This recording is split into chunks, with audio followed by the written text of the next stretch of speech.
Summer bumper നറുക്കെടുപ്പിൽ കണ്ണൂരിലെ auto ഡ്രൈവർക്ക് 10 കോടിയുടെ ഭാഗ്യമാണ് നേടാനായത്. കണ്ണൂർ ആലക്കോട് നെടുവോട്ടെ പാറമ്പുറത്തും കൊടിയൻ നസീറിനായിരുന്നു ഇന്നലെ ഒന്നാം സമ്മാനമായ 10 കോടി അടിച്ചത്. ലോട്ടറി ഏജന്റിൽ നിന്നും ചൊവ്വാഴ്ച രാത്രി എടുത്ത ടിക്കറ്റാണ് നസീറിനെ മണിക്കൂറുകൾക്കുള്ളിൽ കോടീശ്വരനാക്കിയത്.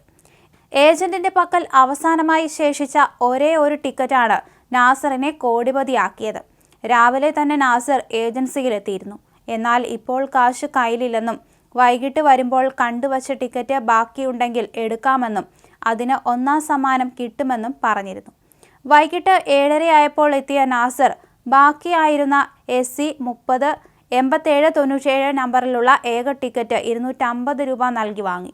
ഈ ടിക്കറ്റിന് ഒന്നാം സമ്മാനം ഉറപ്പാണെന്ന് നാസർ പറഞ്ഞതായും ഏജന്റ് വെളിപ്പെടുത്തി.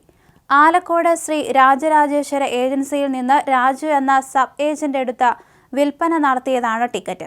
6 മണിയോടെ കാർത്തികപുരത്തെ ലോട്ടറി സ്റ്റാളിലേക്ക് കയറി ചെന്ന നാസർ ബമ്പർ ടിക്കറ്റ് എടുക്കണമെന്ന് പറഞ്ഞു. ബമ്പർ അടിച്ച വിവരം നാസർ തന്നെയാണ് രാജുവിനെ അറിയിച്ചത്. വിദ്യാർത്ഥികളായ നിസ, നസില എന്നിവരാണ് മക്കൾ. ഷീറ്റ് മേഞ്ഞ വീട്ടിലാണ് നാസറിന്റെ മാതാവ് ഉൾപ്പെടെയുള്ള ഈ കുടുംബം താമസിക്കുന്നത്. 10 കോടി രൂപ ബമ്പർ ലോട്ടറി സമ്മാനമടിച്ചാൽ നികുതി കഴിച്ച് ബാക്കി 5 കോടിക്ക് മേലെയാണ് കിട്ടുക. ഇന്നലെ ഉച്ചയ്ക്ക് 2-നായിരുന്നു നറുക്കെടുപ്പ്.